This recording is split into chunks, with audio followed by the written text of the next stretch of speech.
Good evening, everyone. Thank you for joining. Hope you had a wonderful day and hope you have a wonderful week. Budget on Sunday, just a small update. So, Sunday markets are on, those who trade. Today, silver was down approximately 11%. I think the relief rally, no, sorry, the rally has been over probably for silver. I don't know how many of you trade, but now we also have fundamentals of commodities in NISM. So probably you should know all those things. That is why we're giving you a small update. 327 का लो लगा दिया है. So, okay. Okay. So yesterday, let's start. We started about dilutive securities. So मैं को just show you what all things we have started yesterday for day 7. So day 6 का video नहीं है. I'm so sorry for that. कुछ हो गया because of some error. That day 6 video is not available. Okay. So day 7. So nothing is linked with day 6.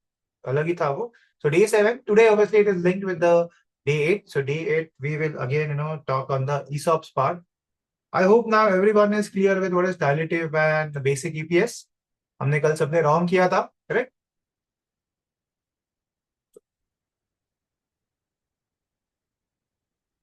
Yeah. So we have done सबने wrong बोला था, but I hope now everyone is able to know those who are available yesterday. नहीं है तो YouTube videos पे है, go and just watch what is the basic and dilutive EPS. So इसमें दो चीज थे. We have got new number of shares, preferences. तो एक चीज से add interest 1 minus T. Obviously it is 1.35, तो ये dilutive ही है because हमारा basic EPS was 1.63. Okay, now there is something called ESOPs या warrants बोलते हैं. Warrants या ESOPs. You might be more familiar with the word ESOPs. Warrants भी same ही होते हैं. पहले warrants बोलने के अभी इसको ESOPs बोलते हैं. Employee stock options. Employee stock options. अभी क्या होता है इसमें, जैसे एम्प्लॉय स्टॉक ऑप्शंस अभी ना तुमने देखा होगा स्टार्टअप्स, जोमेटो वाले कितने सारे ESOPs जो लिए थे, they have become millionaires now because Zomato stock have increase. Same with Swiggy. तो ओनर्स यूजुअली लेट्स से अगर मेरे पास हमारे कितने, हाँ, नंबर ऑफ शेयर्स है 6,12,000 शेयर्स है. उसमें से जैसे तुम मेरे पास ज्वाइनिंग के लिए आए, ओके, मैं तुमको बोलता मेरे पास तुम्हारे पास सैलरी देने के पैसे नहीं है, तुम कंपनी में, मैं तुम्हें सैलरी के बदले तुमको शेयर्स देता हूँ. हाँ, बट उसमें कैसा होता है अभी, usually that share is given at a specific price. मतलब मैं बोलता हूँ लेट अस से प्राइस ऑफ एक्सरसाइज प्राइस बोलते हैं उसको. एक्सरसाइज प्राइस मीन्स व्हाट, मैं बोला लेट्स से स्टॉक 400 रुपए, okay, 400. I am saying if the stock price is 400, तभी तुमको वो, मतलब जो भी शेयर्स मैं तुमको अलॉट करूंगा वो 400 के हिसाब से करूंगा. ओके. अगर करंट मार्केट प्राइस गाइस, अगर करंट मार्केट प्राइस अगर 200 चल रहा है, सो क्या तुम वो शेयर्स लोगे मेरे से? Will you take? मतलब एक ऑप्शन होता है, तुम, मैं बोलता हूँ कि तुमको मेरे शेयर्स में 400 रुपए के हिसाब से दे रहा हूँ, पर अभी मार्केट में रेट ही 200 चल रहा है. Will you buy 400 from me? Probably not. तो यूजुअली ये एक्सरसाइज प्राइस होता है. There is a time period कि तुम इतने टाइम तक अगर कंपनी में रहो तो ही तुमको वो ESOPs मिलते हैं. तो ऑब्वियसली यूजुअली डिस्काउंट भी मिलते हैं, बट बहुत ऐसा हो सकता है ना कि थोड़े टाइम बाद after after some time that ना स्टॉक हैज डिक्लाइन. बट हम बॉल पर अज्यूम कर लेते हैं स्टॉक प्राइस अभी हो गया 500. ओके. मैंने तुमको जो ESOPs अलॉट किए थे, मैं बोलता हूँ तुमको मैंने 1 लाख ESOPs अलॉट किए थे. ओके. मतलब आई will give you 1 lakh share that 400 rupees. Okay, या चलो मैं तुमको बोलता हूँ 1 लाख नहीं, अलग से मैं बोलता हूँ तुमको, मैं ना, तुम्हारा सैलरी है 12 लाख, ठीक है, मैं 12 लाख के बदले तुमको जितने हो सके 400 रुपए के हिसाब से शेयर दूंगा. तो कितने शेयर दूंगा? यहाँ से 12 लाख डिवाइड बाय 4, तो 3,000 शेयर मुझे तुमको देने चाहिए, करेक्ट? न्यू शेयर्स, करेक्ट ना? मैं क्या बोलता हूँ, ये टोटल अमाउंट है. मैं तुमको, तुम्हारी सैलरी साल की 12 लाख है, मैं बोलता मेरे पास पैसे नहीं है 12 लाख के. आई will give you 400, I will give you उतने 12 लाख का मैं तुमको शेयर दूंगा. तो कितने नंबर ऑफ शेयर्स? अभी मेरे न्यू नंबर ऑफ शेयर्स कितने हुए? न्यू नंबर ऑफ शेयर्स कितने हुए? पहले हमारे थे 6,12,000. अभी what will be new number of shares? 6,15,000, correct. सो अभी ईपीएस 6,15,000 पे होगा.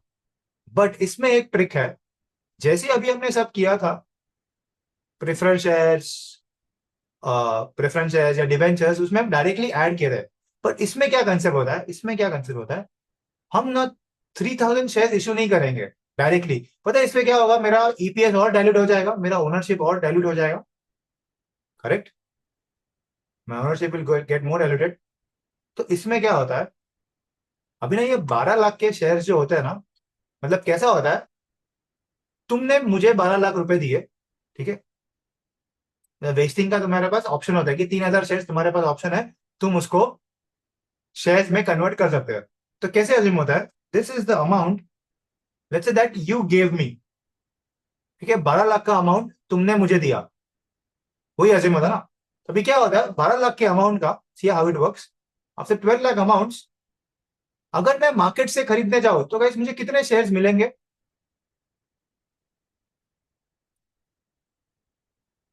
मैं तुम बोलते कि गाइस, ऋषभ सर, हमको आपके ऑप्शन वेस्ट करने हैं, उसको वेस्टिंग बोलते हैं.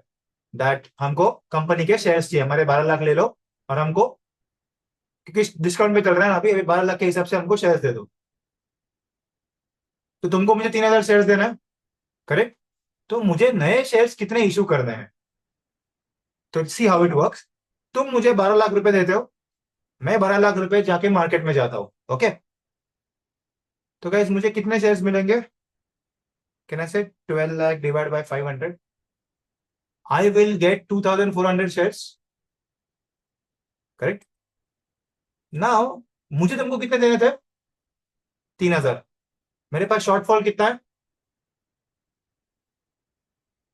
600 का. So I will not issue 3,000 shares, I will only issue 600 shares. I will only issue 600 shares. कैसे होता है इसका एक्सरसाइज प्राइस, तो इसमें एक्सरसाइज प्राइस और तुम्हारा मार्केट प्राइस बहुत इंपॉर्टेंट होता है. एक्सरसाइज प्राइस जैसे मैं 400 करता हूँ, market price is at 500. Exercise price is 400, market price is at 500. Amount, amount wasted around 12 lakh. Waste मतलब वेस्ट नहीं किया, ये वेस्ट बोलता है कि you have exercise your option. कितने का, 12 lakh. Amount it is in rupees में लिखता हूँ यहाँ पे, is in rupees. Okay, is in rupees. And how it works that additional shares, करता हूँ यहाँ पे एडिशनल शेयर्स. पहले तो total number of shares that can be purchased from the market. Okay, total number of shares that can be purchased from market, that is 2,400. Number of shares,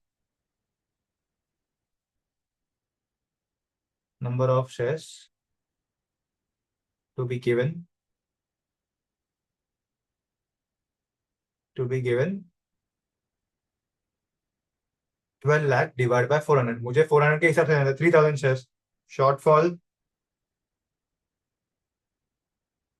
it is, so correct, new number of shares, total new shares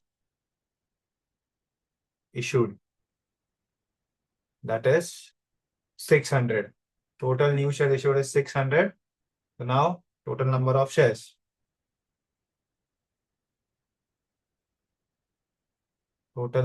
shares, debentures plus your ESOPs, that will be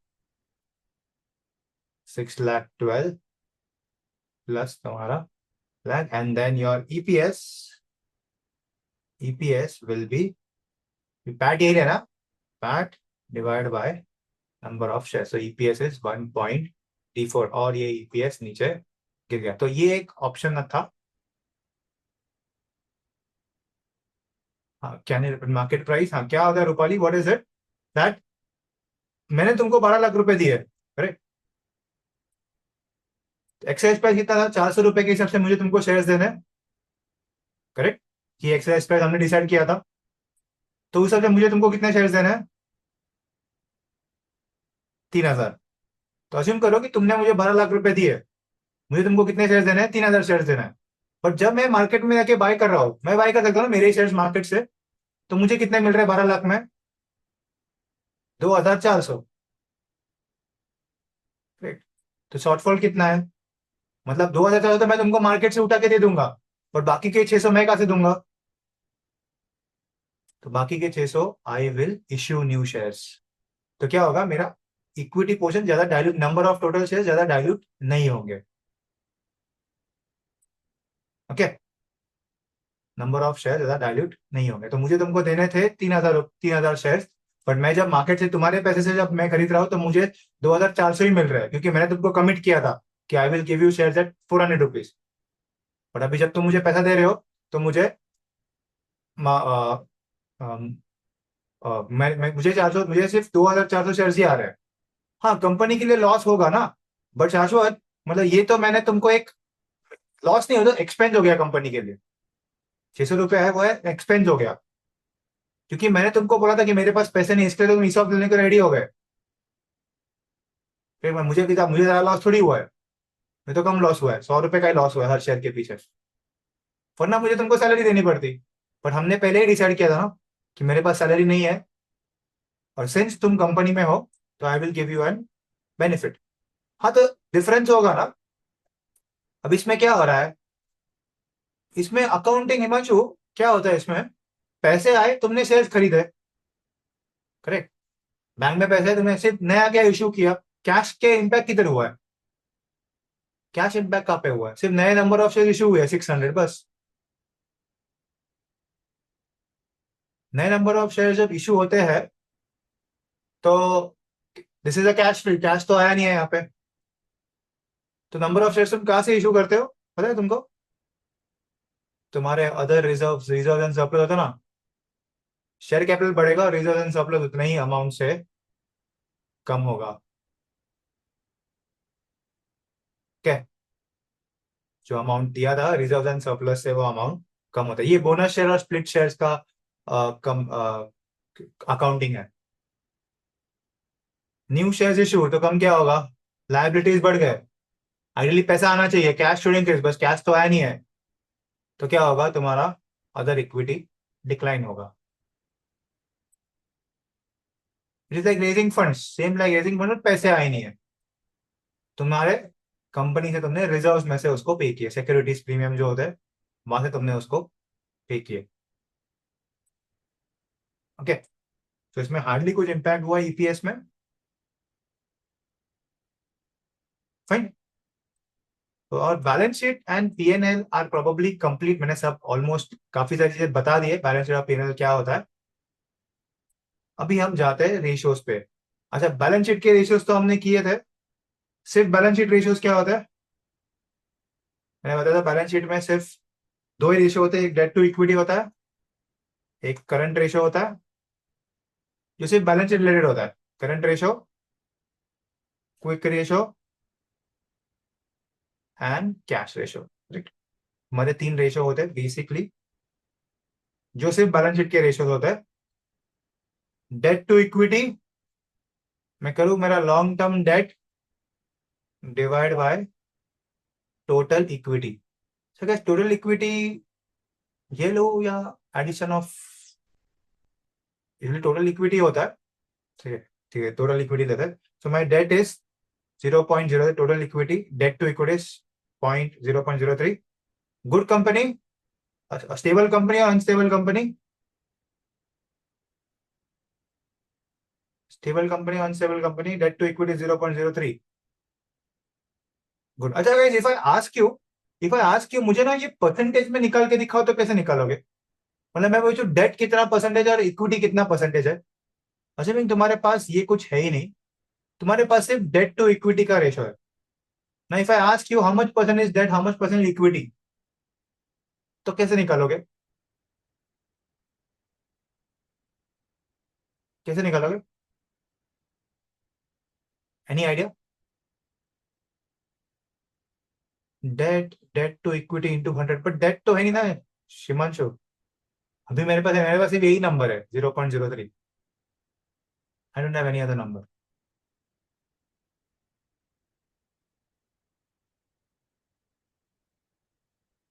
अच्छा, ये question ना काफी बार आता है exam में। They only give you debt and equity and they assume you to find कि कितना percent debt है, कितना परसेंट इक्विटी है। सो व्हाट यू डू, इसकी डेट टू इक्विटी का मतलब क्या होता है पता है? चाहिए, कैन आई से डेट मतलब ऐसा लिखते हो?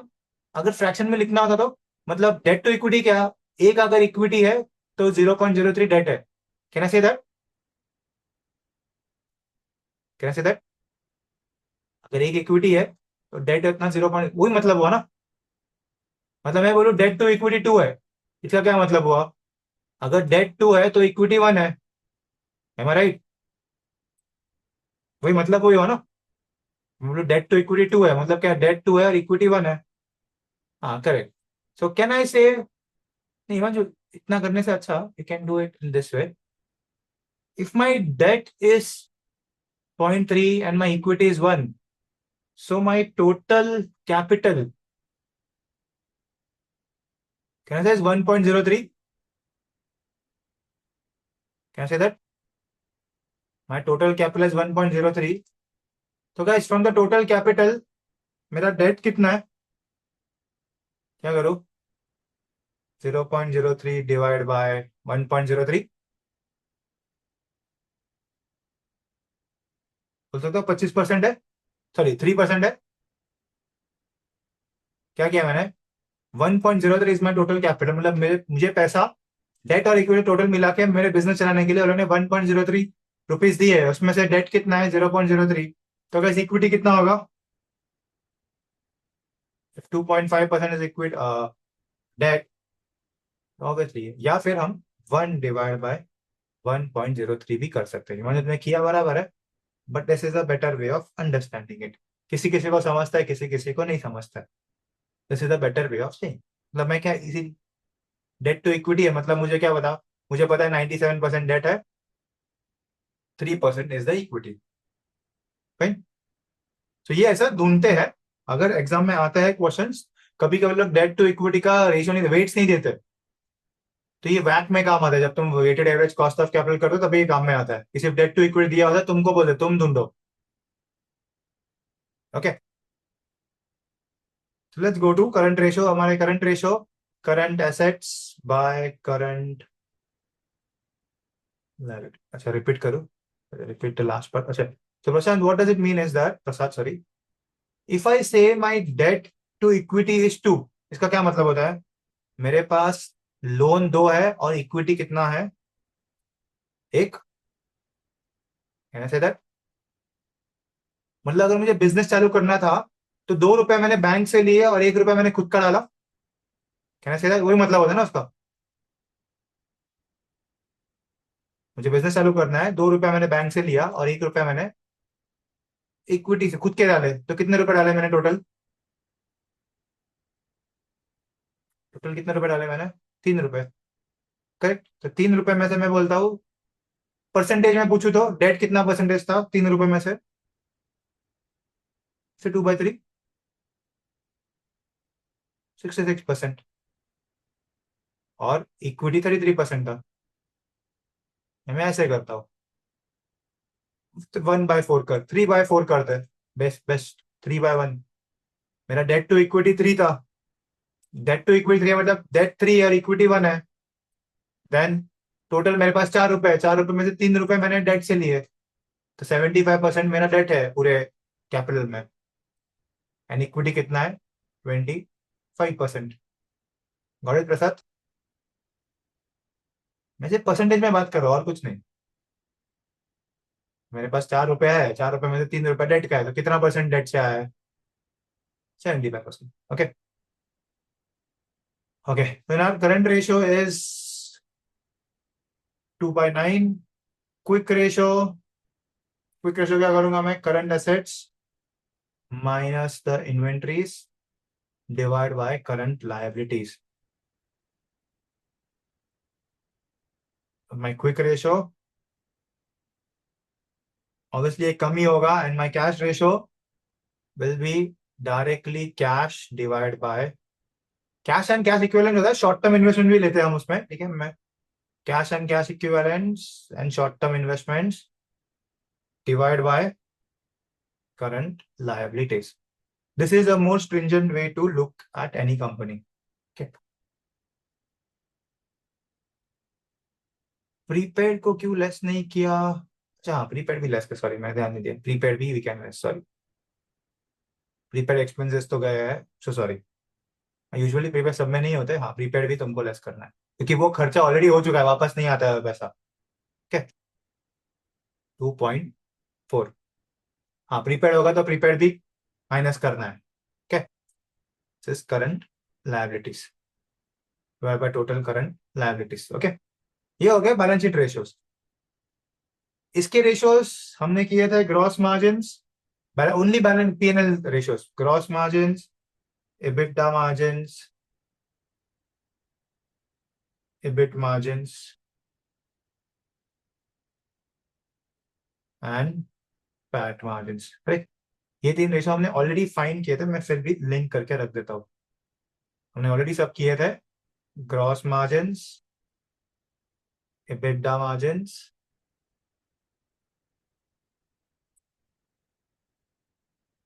EBIT margin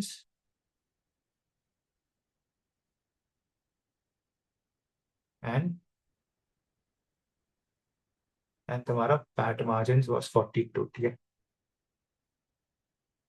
PAT margin. Okay, ये तीन सिर्फ balance sheet PNL numbers, PNL ratios होते हैं एंड सिर्फ बैलेंस शीट रेशियो होता है।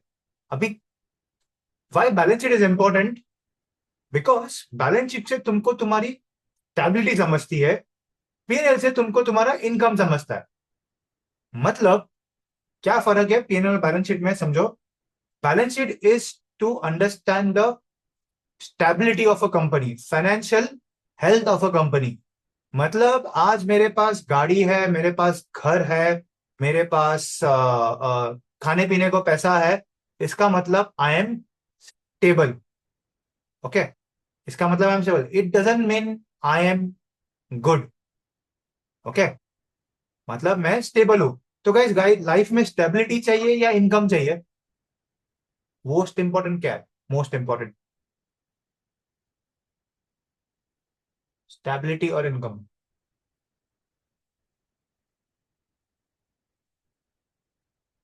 नहीं, एक, if I want to choose one important, most important, दोनों नहीं, एक वो तो पता, दोनों चाहिए होता है, बट सबसे एक इंपॉर्टेंट, तुमको मुझे अगर जज करना है तो मुझे मेरे सैलरी से जज करोगे या मेरे एसेट से जज करोगे? हाँ, एक मोड़ा स्पेसिफाई करता हूँ, तुम मुझे अब मेरे सैलरी से जज करोगे, एसेट से जज करोगे? हाँ, stability comes if one has income. Correct correct Jatin, तो ऑब्वियसली स्टेबिलिटी जब आएगी तब मेरे पास इनकम होगा, जो एसेट्स आए होंगे। बट जतिन, ऐसा नहीं होता कि वो इनकम मेरे पहले से आ चुका होगा, इनकम आने वाला नहीं होगा, या एक बार आया हुआ नहीं होता। It is an accumulation of my income. Balance sheet is what? Because today today मेरे दोस्त की सैलरी है 5 लाख रुपया पर मंथ। ओके, बट उसके खर्चे भी 4 लाख रुपए है महीने के।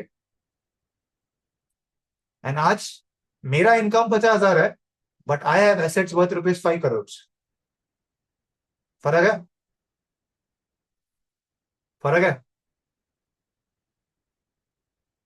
मेरे दोस्त का इनकम 5 लाख रुपया पर मंथ है, पर उसके साल के खर्चे ही, सॉरी महीने के खर्चे ही 4 लाख रुपए है। Whereas मेरे साल का इनकम सिर्फ 50,000 है, but I have 5 crore of assets with me. क्या it can provide passive income to you? Probably yes, passive income होता है। And so that is why ना balance sheet is the most important way to जज any company. तो तुम बोल रहे balance sheet read करना नहीं आता, मुझे भी ना बचपन में बैलेंस शीट रीड करना नहीं आने का। एक डिफरेंस क्यों आ गया यहाँ पे? One second, reference 44347। मुझे भी ना मेरे डैड ने एक बार मुझे बैलेंस शीट दिया और बोला कि ऋषभ, ये देखो मेरे कंपनी का बैलेंस शीट है, तुम बीकॉम स्टूडेंट हो ना, एनालाइज मेरी बैलेंस शीट अच्छी है बुरी है। तो मैंने क्या देखा होगा, मैंने एसेट्स देखे, अरे एसेट पापा आपके एसेट्स कम है, तो it is not a good company. ऐसा होता है क्या? आईटी कंपनी के कहाँ पे एसेट्स होते हैं? तो what do you find is the debt to equity and then current ratios, because ये तुम्हारे डे टू डे खर्चे है, ये इससे तुमको समझता है तुम सच में बिजनेस कर रहे हो या नहीं कर रहे, क्योंकि करंट एसेट्स तुमको पता है तुमको पे ऑफ करने हैं, एंड करंट सॉरी मतलब तुम ये बेचोगे, and this is something that you are gonna pay. So for any company probably debt to equity is important, because अगर डेट टू इक्विटी कम है तो मुझे पता है इसने एसेट जो भी एसेट लिए है वो खुद के पैसे से लिए है, ऐसे दैट। तो बैलेंस शीट से ये तो समझ में आ जाता है कि कंपनी मतलब स्टेबल है या नहीं, वो पैसे वाले है कि नहीं ये नहीं समझ में आता तुमको। मतलब मैं भी देखने का था, मुझे ऐसा लगने का यार पैसा नहीं है इसका मतलब कंपनी इज नॉट गुड, मुझे पहले यही लगने का। बट है ना रियलाइज नहीं, डैडी के पास तो घर था, है ना, उनका घर था, ऑफिस था उनका।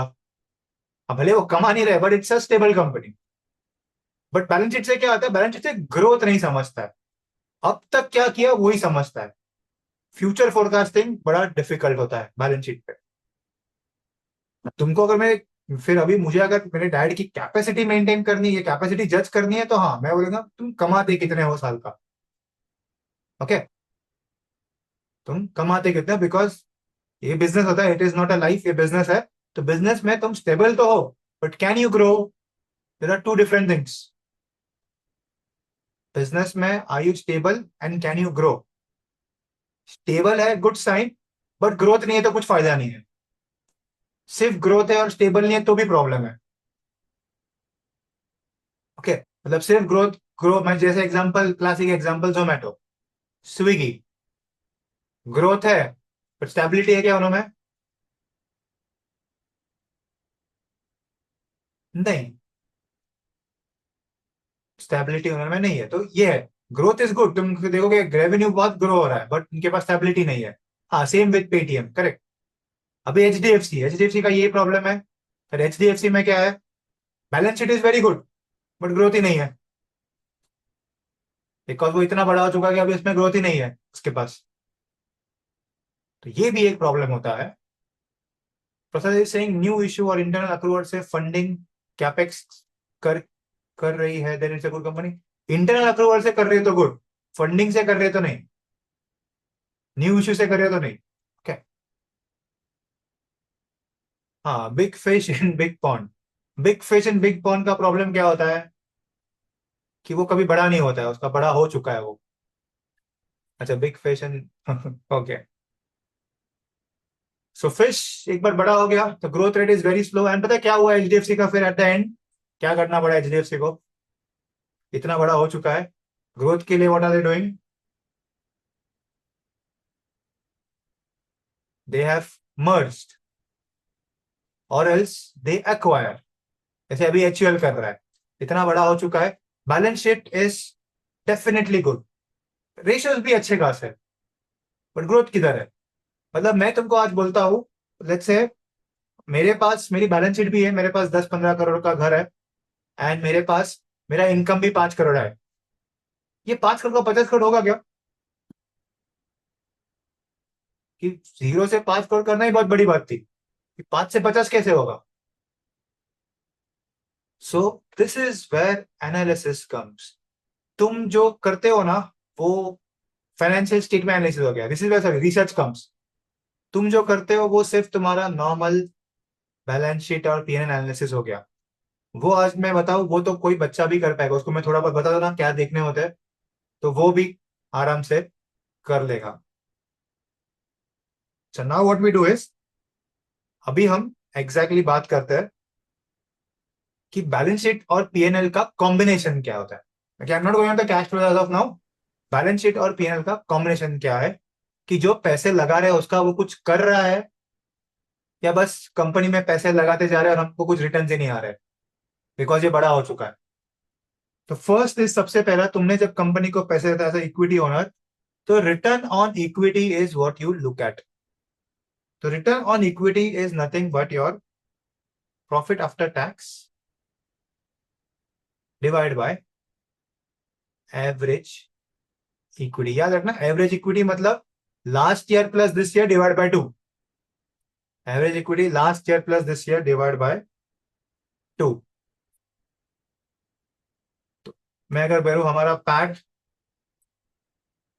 our PAT was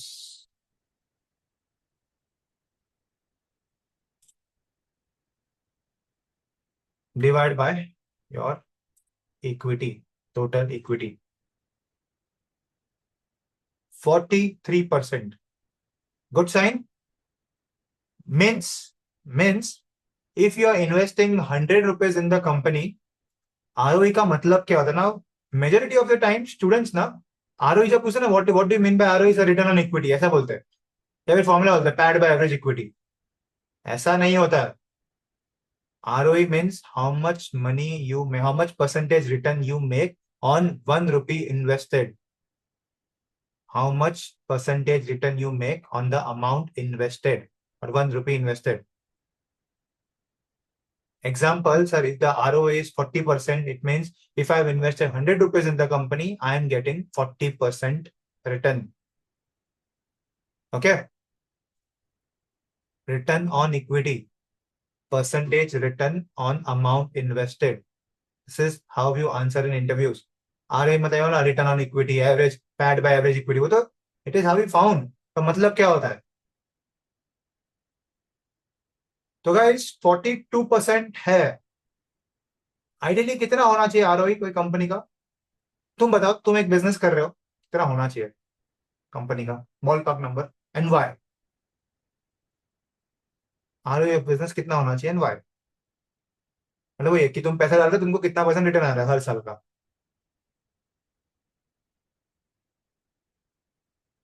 कितना guys? How much is the ideal return? सोचो and answer. What is an ideal return और रिटर्न ऑन इक्विटी? अगर तुम कंपनी का एनालिसिस कर रहे हो, तुम भी खुद कंपनी चालू कर रहे हो, नहीं ideal Himanshu, which stage of company नहीं, तुम एक बिजनेस चला रहे हो, कितना होना चाहिए? बॉल पर कोई भी बिजनेस हो, तुम चालू कर रहे हो, नया कंपनी चालू कर रहे हो, what it should be? 25 to 30%। On what basis? Jatin ये बोला तुमने स्टेबल आ रहे हो, स्टेबल आ रहे हो, कितना होना चाहिए कंपनी का? 25 to 30%। Why Jatin? Why not 10 to 15%? और वाई नॉट 35 to 40%?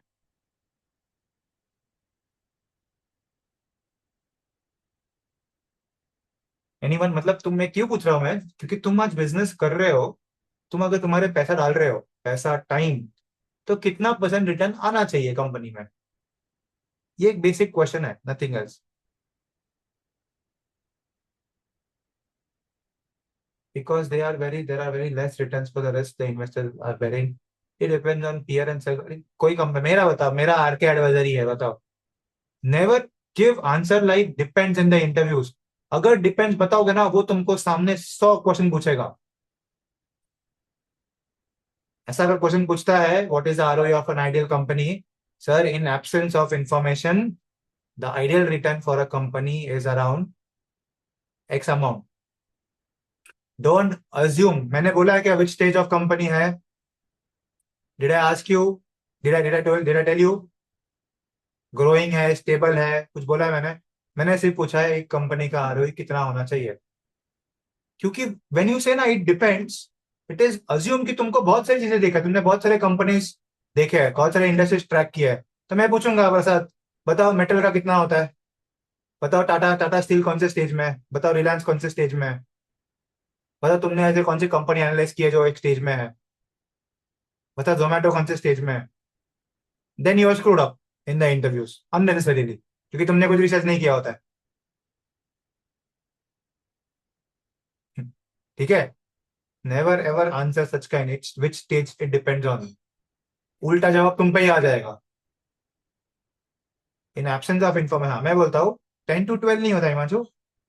क्या होता है इंडिया में? मिड कैप म्यूचुअल फंड्स पता है 18 से 20 तक के आसपास रिटर्न देते हैं। तो मिड कैप कोई भी, आंख बंद करके कोई भी मिड कैप म्यूचुअल फंड में डाल दो, it is giving you 15 18 15 to 20% तो दे ही रहा है। एनी रेट, मतलब ओवर द पीरियड।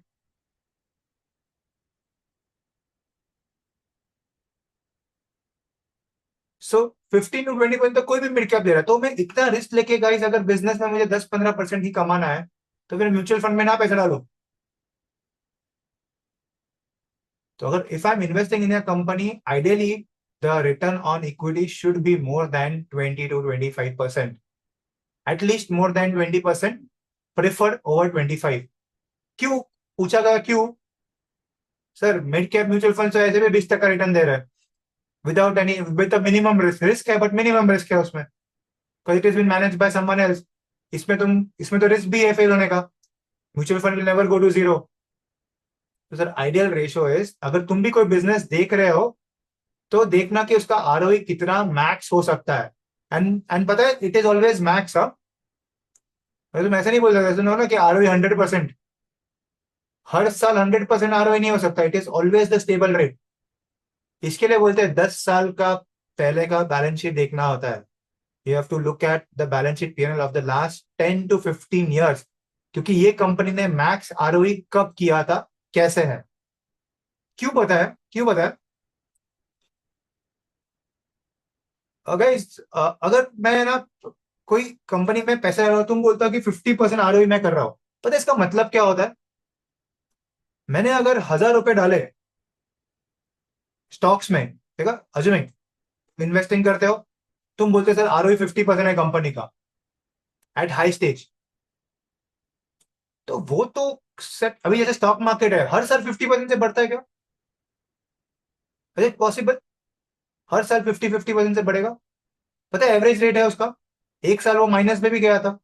तो निफ्टी का एवरेज कितना है लास्ट 25 ईयर्स में?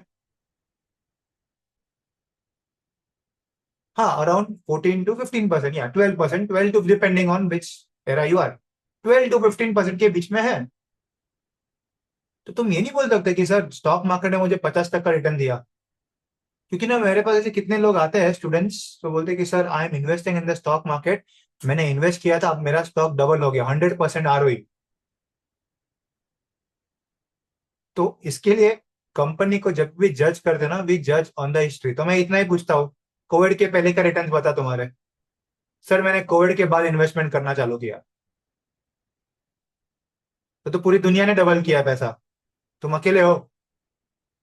एक mid cap mutual, small cap mutual fund, वो कौन म्यूचुअल फंड सुना होगा तुमने, उसने अकेले ने 50 तक का रिटर्न दिया, तो तुमने अलग क्या किया है मार्केट में? निफ्टी खुद 3x हो गया है कोविड लो से।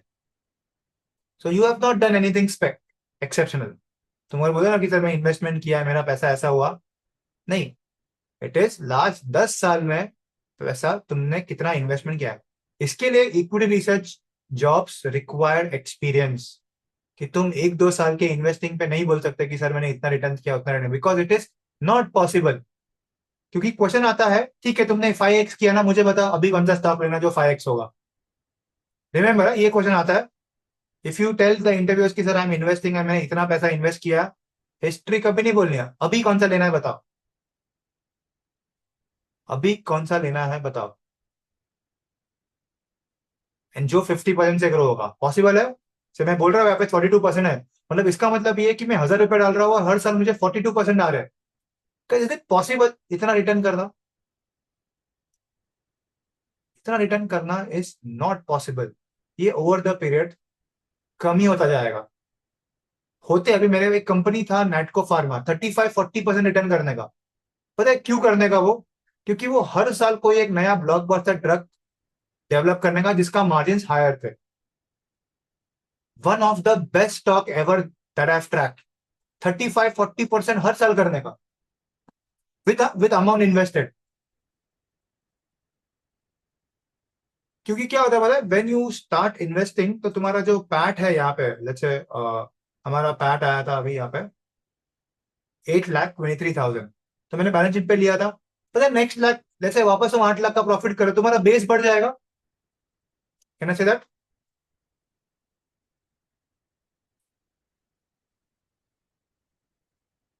इफ नथिंग चेंज, अगर ऐसे का ऐसा रहता है, एवरीथिंग रिमेन्स लाइक दिस, क्या होगा, तुम्हारा बेस बढ़ जाएगा, और नेक्स्ट ईयर तुम्हारा आरओई क्या होगा? कैसे नेक्स्ट ईयर मेरा टोटल इक्विटी See here,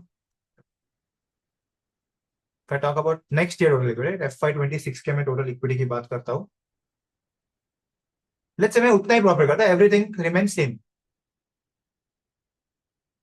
मैं हम तुम्हारे लिए कर ही देता हूँ, ठीक है, मैं सबको सब सेम रखता हूँ।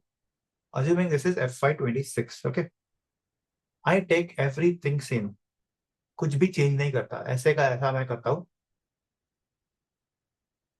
Okay, same to same, no changes. Can I say next year my reserves and surplus will be 8,16,000, so 16 lakhs, and if I want to find my ROE, तो इस कितना होगा पता है ROE मेरा? 50%। नेक्स्ट ईयर वापस करूँ तो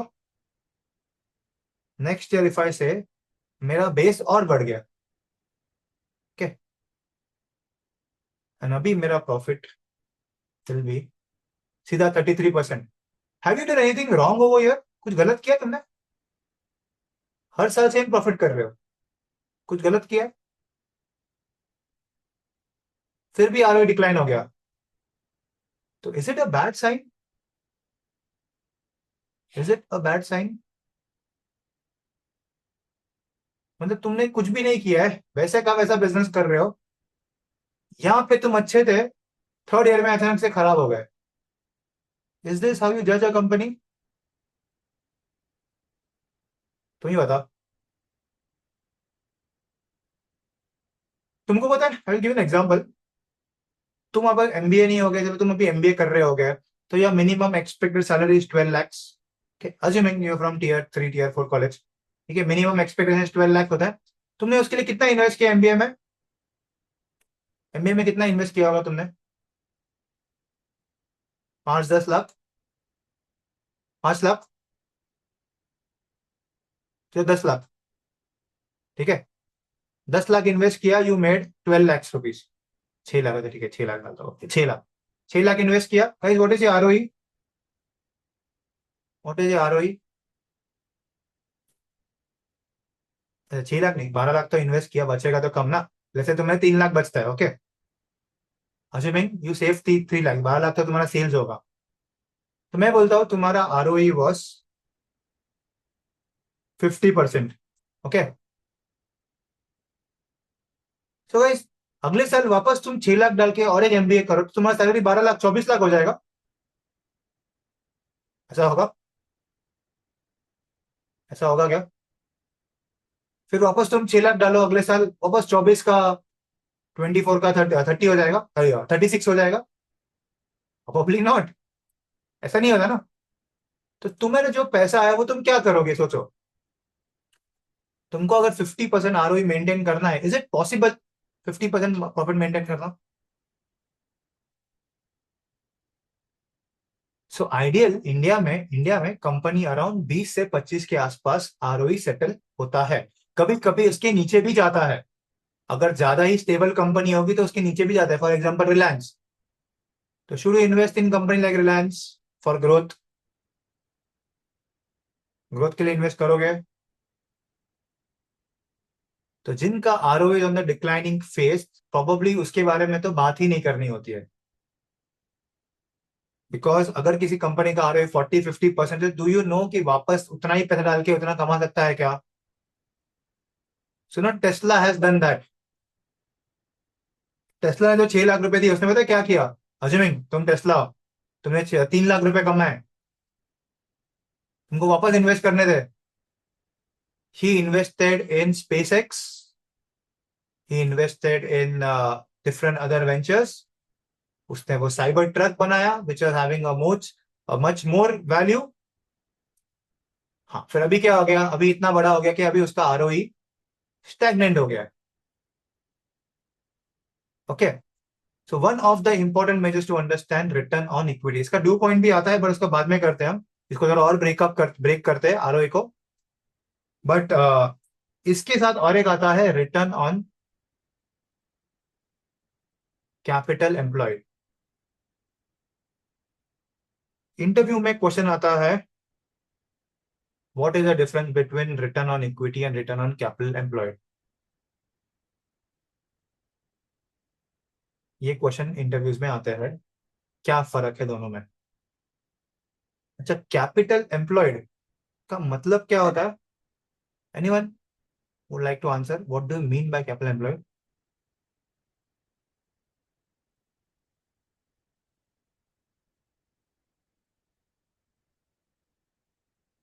या correct, equity plus long term borrowing. Himanshu, formula wrong है। Capital employed is the total capital to run the company, total capital required to run the company, and returns earn on total capital. ROE में सिर्फ हम equity लेते हैं, return on capital में हम equity and date दोनों लेते हैं।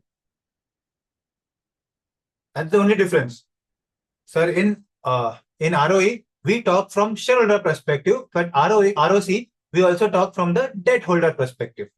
यही फर्क है, बाकी देयर इज नो डिफरेंस। जैसे ROE paid by average equity होता है, वैसे return on capital employed paid by debt ना, long term data, long term date,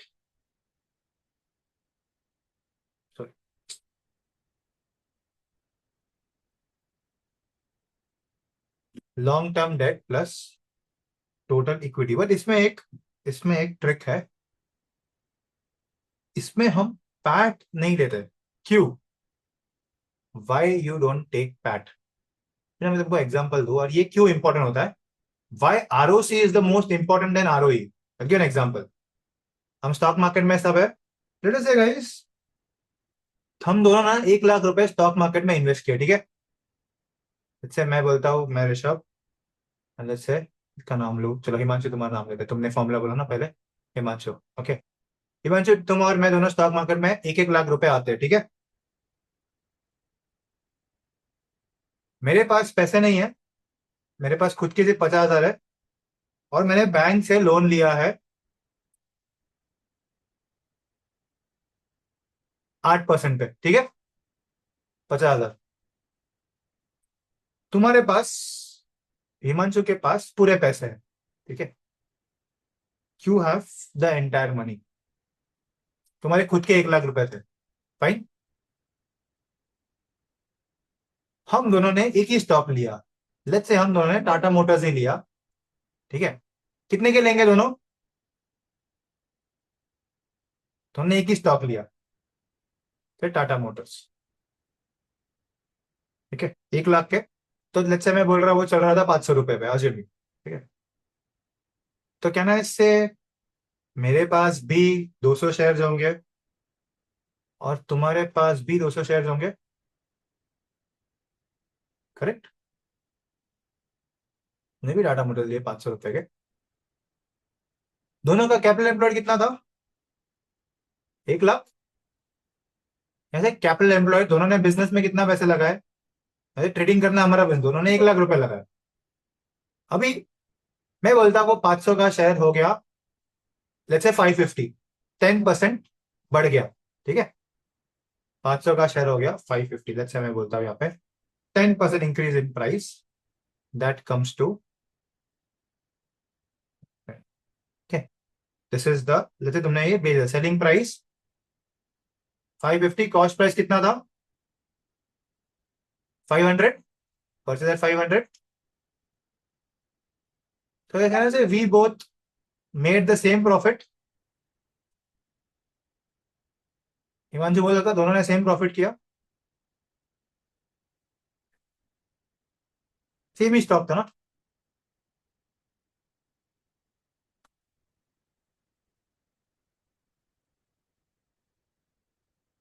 okay, Ajay ma'am tax नहीं है इसमें, प्रॉफिट आफ्टर टैक्स है ये। हाँ, मेरे में क्या होगा, इंटरेस्ट डिडक्ट होगा ना, मेरे में इंटरेस्ट डिडक्ट होगा। तो कहना से मेरे लिए ये ईबीआईटी हो गया, और तुम्हारे लिए प्रॉफिट आफ्टर टैक्स हो गया, अजय टैक्स जीरो है। कहना से दैट मेरे में इंटरेस्ट कितना था? 5,000 का 8%, सॉरी मेरा ये forgot to multiply, EBIT into ये 200 से, सॉरी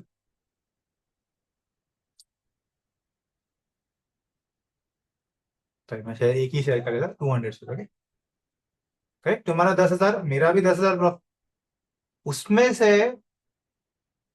50 रुपए एक शेयर पे, ऑब्वियसली। सो मेरा profit after tax is 6,000, correct. तुम्हारा प्रॉफिट आफ्टर टैक्स इज 10,000। तुमने अभी मुझे फॉर्मूला बोला कि सर आरओसी का formula should be PAT by total capital employed, मतलब मेरा 6% है एंड तुम्हारा 10% प्रॉफिट है। दोनों ने सेम ही बिजनेस किया है ना। बिजनेस में कुछ फर्क था दोनों के, स्टॉक सिलेक्शन में कुछ फर्क था। So does it mean I am not good and you are good? Your stock selection is better than mine? Has this anything to do with stock selection? Has taking debt anything to do with stock selection?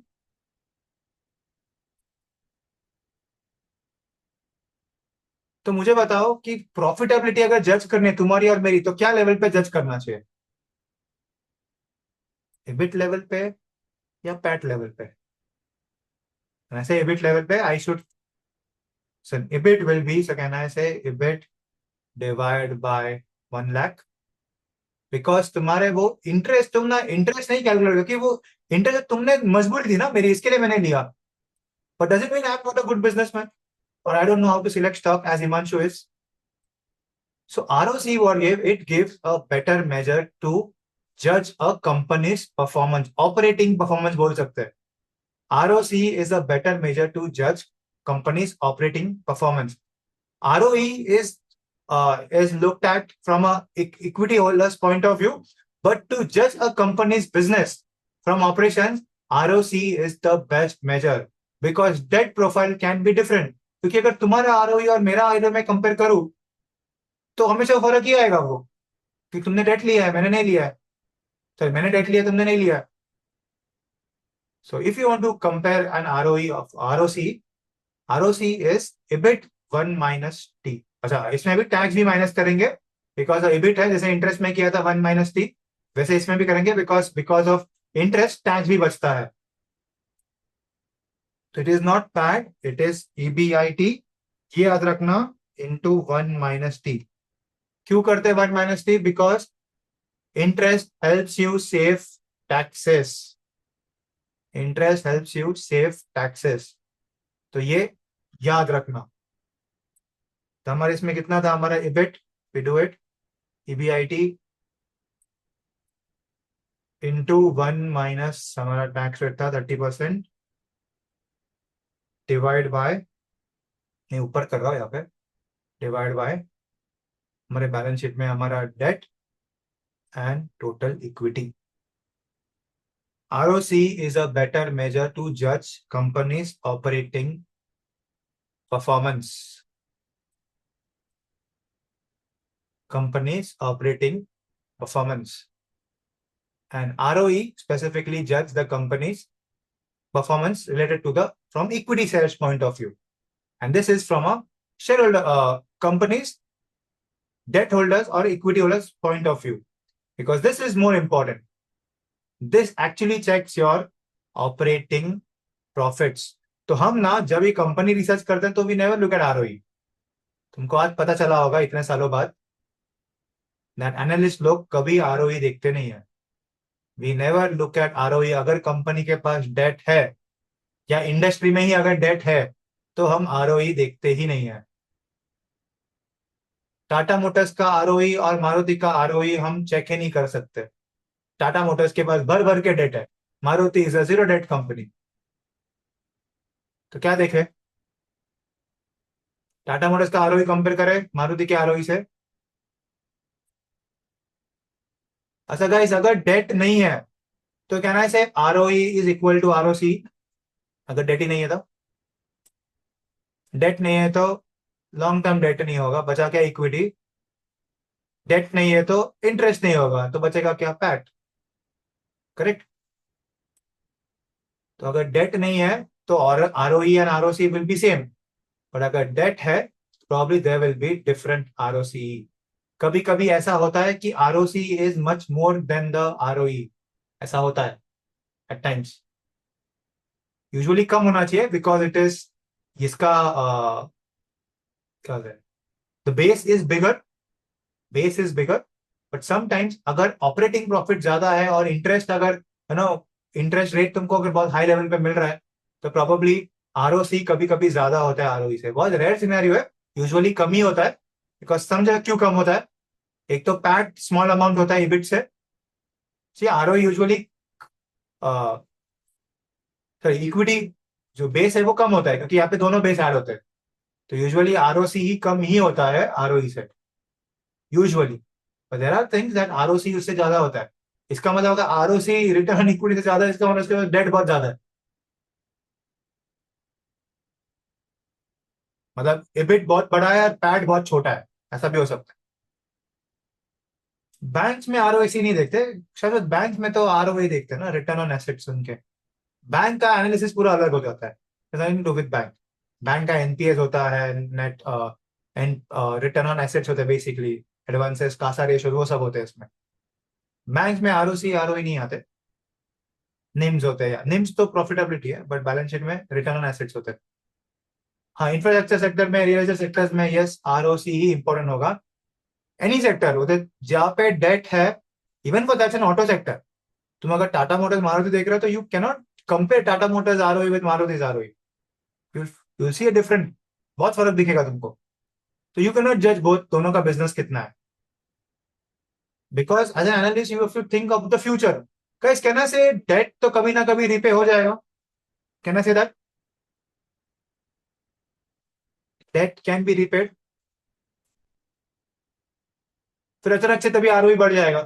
तुम बोलोगे sir अभी इसका ROE कम था, और जैसे date बढ़ गया, date कम हो गया, तो उसका आरओई बढ़ने लगेगा क्योंकि ये अमाउंट छोटा होने लगेगा। तो फिर तुम नहीं बोलते सर पहले खराब था अभी अच्छा हो लग गया। नहीं, तो आरओसी इज वेयर यू जज the companies profitability. ROC, sorry. तो हम प्रैक्टिकली आरओई कभी नहीं देख, मतलब मैंने लाइफ में आरओई देखा ही नहीं है। मैं फार्मा कंपनी ट्राई करने का, फार्मा डेट फ्री होते हैं, और उसमें भी कोई कंपनी में डेट होता है। डेट फ्री हो गया तो obviously ROE and ROC is one and the same.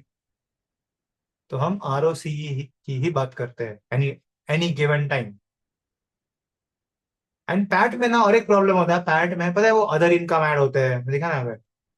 Other income add होते हैं, वो एक्सेप्शनल प्रॉफिट्स फ्रॉम ऐड होते हैं, शेयर शेयर ऑफ जेवीज आते हैं, फिर एक्सेप्शनल आइटम्स कभी कभी कुछ आते हैं। तो प्रॉफिट थोड़ा बहुत ट्रिकी हो जाता है, तो फाइन। तो हमको एडजस्ट करना पड़ता है profit, and then we do it. So ROC and ROE are the most important ratios to look eight.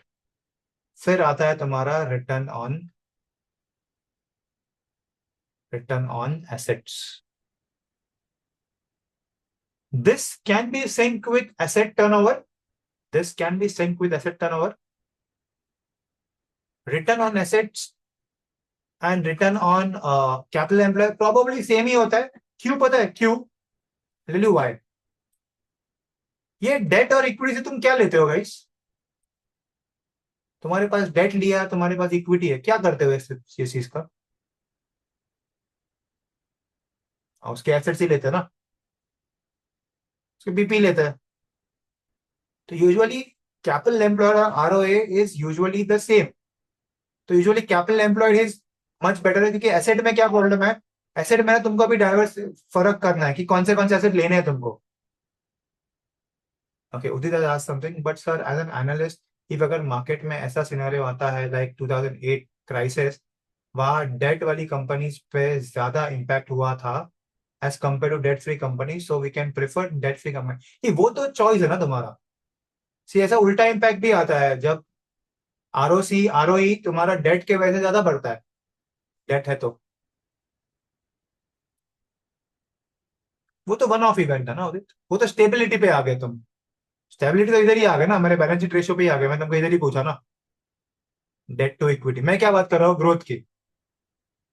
Stable है तो फिर स्टेबल में इन्वेस्ट करना है, तो फिर ग्रोथ किधर है? तुमको कहाँ पे इन्वेस्ट करना है, ग्रोथ में या स्टेबल में? पैसे कैसे बनेंगे?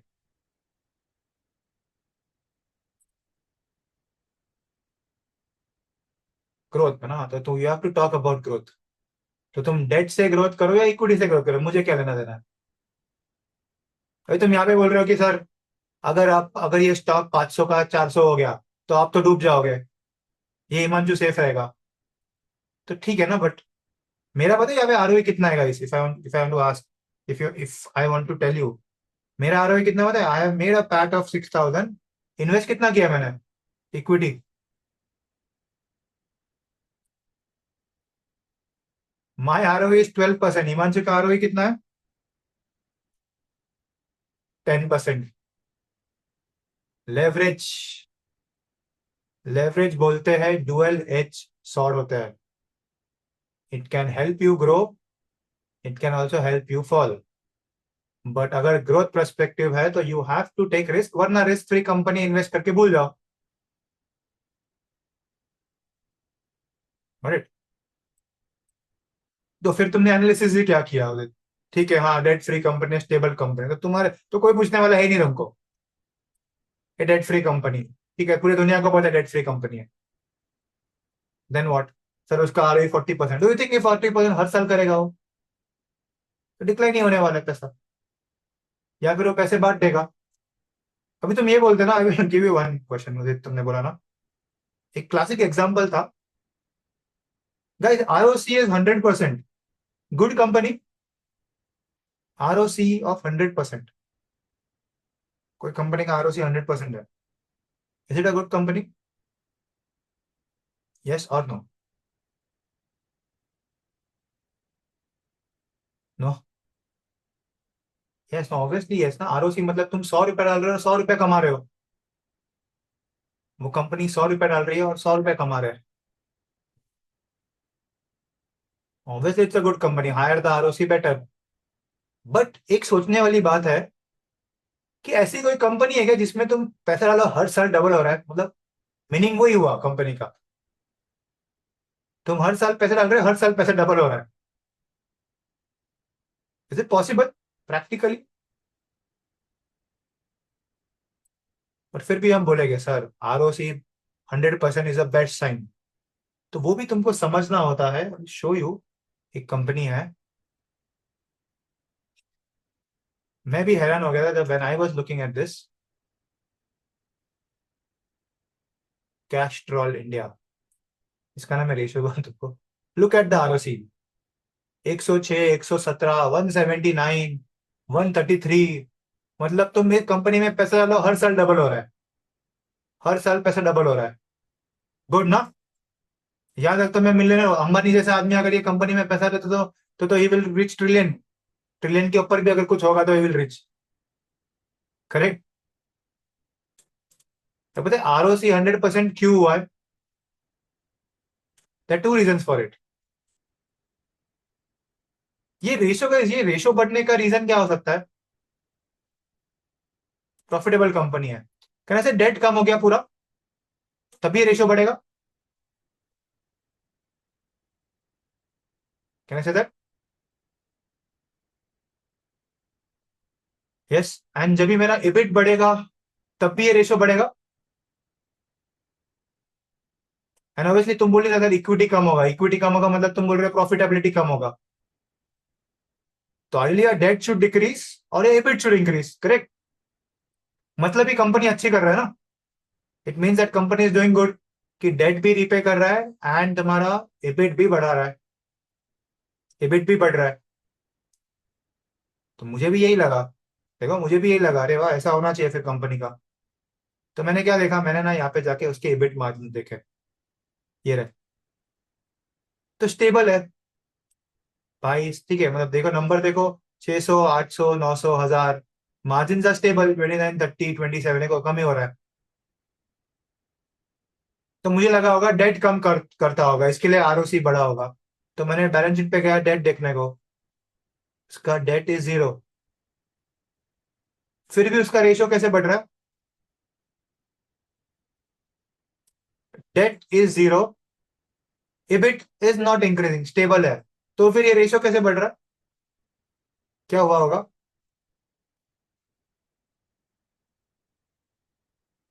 क्या होगा? ये भी पार्ट है तुम्हारे एनएसएन का ही पार्ट है, क्या हुआ होगा ऐसा? एबिट कम हो रहा है, एबिट स्टेबल है, डेट कम, डेट तो है ही नहीं, तो guys how will this ratio increase? There is only one way कि तुम्हारा टोटल इक्विटी कम हुआ होगा, करेक्ट? टोटल इक्विटी कम होना मतलब प्रॉफिट कम हुआ होगा। हाँ, बायबैक, ठीक है, बायबैक बचता है, मैं बायबैक पे भी गया, करेक्ट, गुड वन होते, बायबैक भी है, पर बायबैक भी नहीं हुआ है, तो स्टेबल है, उल्टा उल्टा इक्विटी रेज हुआ है यहाँ पे, देखो, उसने ज्यादा इक्विटी रेज किया है यहाँ पे, बायबैक भी नहीं हुआ है ना। और क्या हो सकता है, रिजर्व्स गिरने के और क्या चांसेस हो सकते हैं? प्रॉफिट तो है, प्रॉफिट तो कर रहा है, अभी मैंने दिखा, इज मेकिंग प्रॉफिट्स, प्रॉफिट तो पॉजिटिव प्रॉफिट है, तो रिजर्व्स तो बढ़ने चाहिए। बायबैक हो सकता था कि बायबैक करके क्या रिजर्व्स कम हो रहा है, बायबैक भी नहीं हो रहा है अभी। One thing you miss, any guesses क्या हुआ होगा? कैश पे नहीं, कैश पे तुम्हारे पास सिर्फ बैलेंस शीट पीएनएल है, क्या हुआ होगा? रेशियो में तुमको कैश फ्लो क्यों चाहिए, क्या संबंध है कैश फ्लो का? Any guesses? क्या देखना है क्वार्टर नंबर में शाश्वत, बी स्पेसिफिक, क्या देखना है तुमको?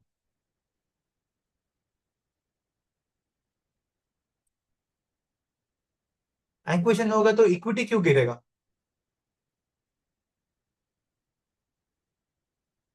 फिक्स एसेट बढ़ेगा ना, तो है ना बैलेंस शीट तुम्हारे पास, और एक्विजिशन के अंदर इक्विटी पे कैसे लेना देना, तुम्हारे प्रॉफिट्स पे थोड़ी लेना देना, तो बैलेंस शीट चेंज होगा।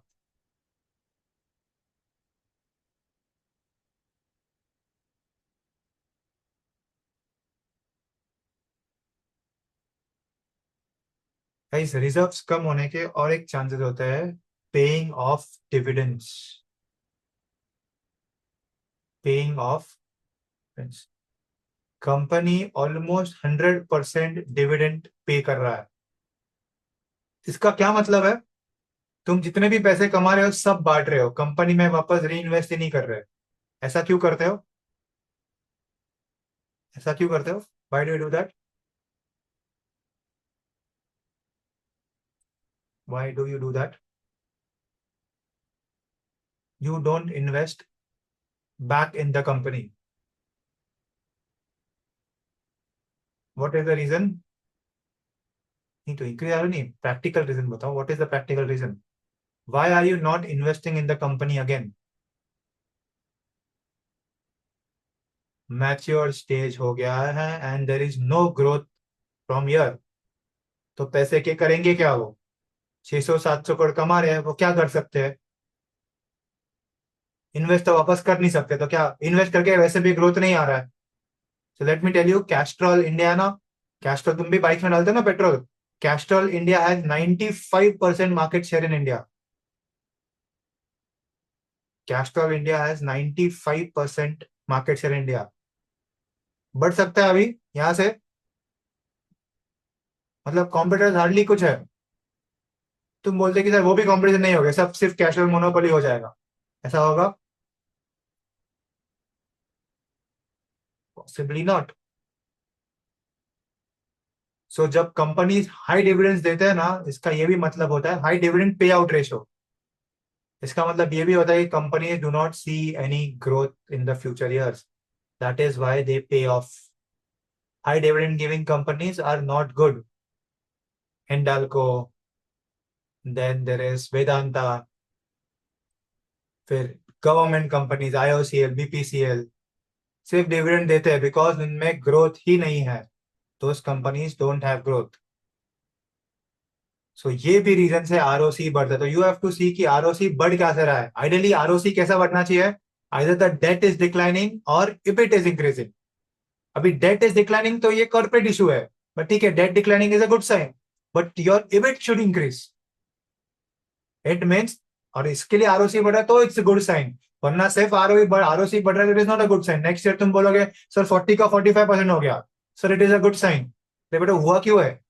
कंपनी में डेट कम गया इसके लिए हो गया, तो इट इज नथिंग टू फिर कुछ मतलब ही नहीं है, फिर आरओसी देखना है तुमको, फिर आरओई देखना है तुम्हारा, आरओई में कुछ चेंज हुआ है क्या।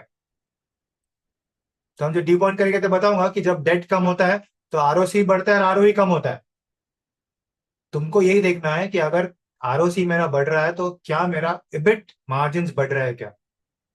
That is only way to look at a companies increasing ROC. So one of the important concepts in finance जो बहुत रेयरली तुमने यूज किया होगा, शायद तुमको किसी ने बताया होगा, बुक्स में तो ये सब नहीं बताते। सब लोग यही बोलते हैं ROC increasing is a good sign, but there are various reasons why ROC increases. There are various reasons why ROE increases. Fine. One of the most important difference between ROE and ROC. ROE is profitability as per from an investor from equity holders point of view, and ROC is a profitability from equity plus debt holders point of view. ROC is a better measure to judge a company because if the companies two companies have debt, probably ROC will be a better measure to judge a companies to judge the company's operations. And ROC का formula Himanshu अभी याद रखना, it is EBIT 1 minus T divided by LTD plus long term debt plus total equity, not PAT. Because तुम वापस interest calculate नहीं करना है तुमको, इंटरेस्ट पेमेंट के पहले जो प्रॉफिट्स है वो जज करना है, वरना तो तुमको ये हमेशा कम ही आ जाएगा। ओके, हमेशा तुमको आरओई कम ही आ जाएगा तुम्हारा सबका if you take PAT. Okay, hope your concepts a little bit clear. थोड़ा प्रैक्टिस से होता है, व्हेन यू प्रैक्टिस थोड़े सम सॉल्व करोगे तो होगा। आई विल सजेस्ट, अभी ना मुझे मेरा एक स्टूडेंट था, उसको एक आरके एडवाइजरी का था, उसको एक इंटरव्यू कॉल आया। पता है कॉल पे इस पे क्या लिखा था, क्वेश्चंस थे, स्पेसिफिक क्वेश्चंस। उसमें पूछा था विच books do you read, which books do you read, financial books. तो मैंने उसको पहले ही बोला था, हम जब रिसर्च एनालिस्ट करते हैं ना, स्टार्ट करते, तो मैंने ऑलरेडी दो बुक्स के नाम उनको ऑलरेडी दे चुके थे।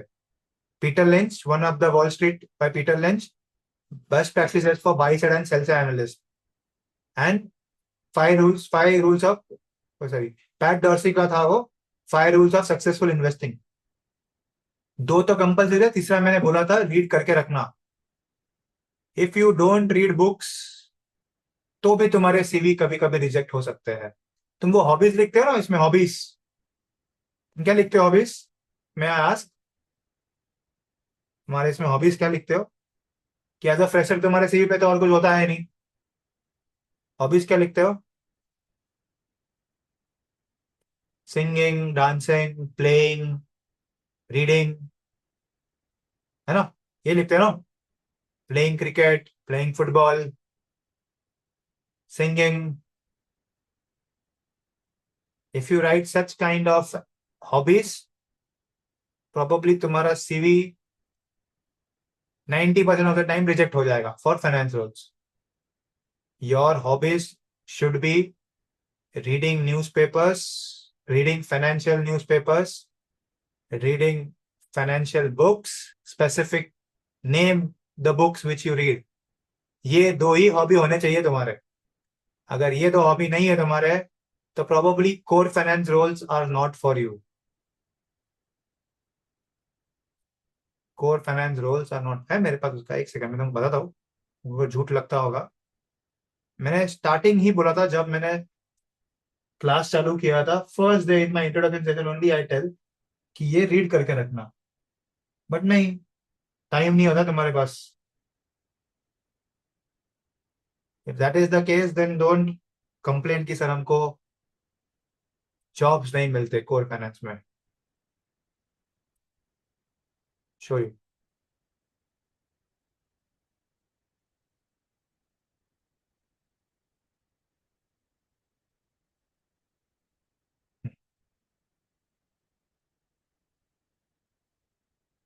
Kindly provide the list of stocks, नहीं ये नहीं।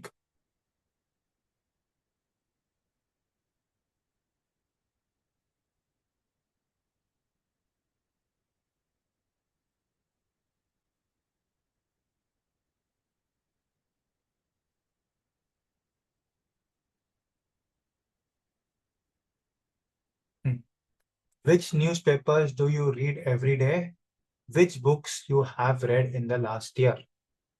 इसने क्या लिखा? Do EPIC shit. मेरे जैसा रिक्रूटर होगा तो इधर ही रिजेक्ट कर देगा उसको, ऐसा अगर कुछ लिखते तुम तो. डू इपिक शिट, या तुम बोलते ना क्या, 4 AM क्लब, 5 AM क्लब, या आजकल जो आते हैं best sellers, self help books अगर पढ़ते हो and you see that you have to get into finance role, तो probably finance roles are not for you. Question interviewer ने पूछा है, which newspapers do you read every day, which books have you read? And जब तुम बोलते ना I read economic times on a daily basis, proof, proof करना है, proof. Which, what, how do you know, मतलब क्या प्रूफ है कि तुम रोज पढ़ते हो? बुक्स पढ़े हैं तो तुम्हारे पास उसकी समरी है क्या? तो मैं जब एमबीए क्लास में था तो मैंने एक स्पेसिफिक किया था स्टूडेंट्स को कि 2 बुक तो समरी है, असाइनमेंट दिया था. Book reading is an assignment, summary, और हर एक पेज का समरी लिखना है. वरना तुम जाके कॉपी पेस्ट करके आते हो चैट जीपीटी से. हर एक पेज का समरी लिखना है. एंड देन मैंने वो पूछा भी था पेज पे क्या आया था. That is what I try to teach in corporate, क्योंकि ये सब मैंने किया है. मैं नहीं बोल रहा हूँ कि मुझे जॉब सिर्फ इक्विटी रिसर्च या फाइनेंस में सिर्फ सीएफए पढ़ के आया है या सिर्फ एमबीए करके आया है. I have spend time. मैंने वो 2-3 बुक के नाम लेना, I have read almost 3 times. And कितने सारी चीजें तो मुझे वो इंटरव्यू में वो बुक से मैंने बताए थे. One of the Wall Street, अगर I am saying the books name, one of the Wall Street by Peter Lynch, best practices for buy side and sell side by James Valentine, and third was 5 Rules of Successful Investing by Pat Dorsey. Security analysis का book बहुत बड़ा है प्रसाद, read करना तो कर सकते हो, बहुत बड़ा है, वे बिग बुक. पर ये सब चीजें बहुत, ये तीनों बुक मेरे लाइफ में तो मुझे बहुत काम में आए. और भी किए मैंने books read, but probably it has nothing to do with the finance part. But this were the major 3 books जो मुझे प्रैक्टिकल चीजों समझने के काम में आए. इतना भी करते हो तो भी इट इज बेटर कि कम से कम कोई तुमको सीवी तो इंटरव्यू में बुला तो लेगा, वरना इंटरव्यू में बुलाएगा भी नहीं. क्या?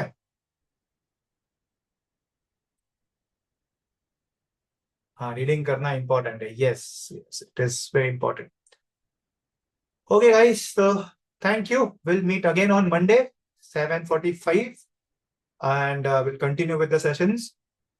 तब तक you can go through the books. Company analysis हम पढ़ रहे हैं, तुमको चाहिए तो बुक पे जा सकते हो. You can try solving the questions possible. काफी सारी चीजें हमने कवर की है, तो next week probably will talk about valuations and ratios के बारे में. एंड देन उसके बाद will go on the theoretical part of the Excel sheet. हाँ, एक्सेल शीट में वो ग्रुप पे डाल देता हूँ, उस पर ड्राइव पे डाल देता हूँ मैं Excel sheet, no issues. Put it on the drive. Okay, thank you guys, thank you so much. अरे कुछ तो कमेंट विमेंट तो करो मेरे पोस्ट पे, कुछ करते नहीं हो ऐसे लोगों. मैं सिखाता तुमको, कुछ तो करो. The reason is I want it कि बहुत लोग आ जाए, because every time when I go to colleges मुझे नहीं चाहिए कि स्टूडेंट्स ये सब चीजें, बेसिक चीजें सीख के आए. Share it in your groups कि कोई आके कुछ तो सीखे. और जब वापस आओगे इक्विटी रिसर्च के लिए तो वापस ये चीज मुझे नहीं सिखानी है वापस. मुझे प्रैक्टिकली क्या चल रहा है वो सिखाने में ज्यादा इंटरेस्ट है. ओके, थैंक यू जो Himanshu, thank you for commenting. I will upload the file in the drive. Thank you so much. Bye bye. Have a nice weekend.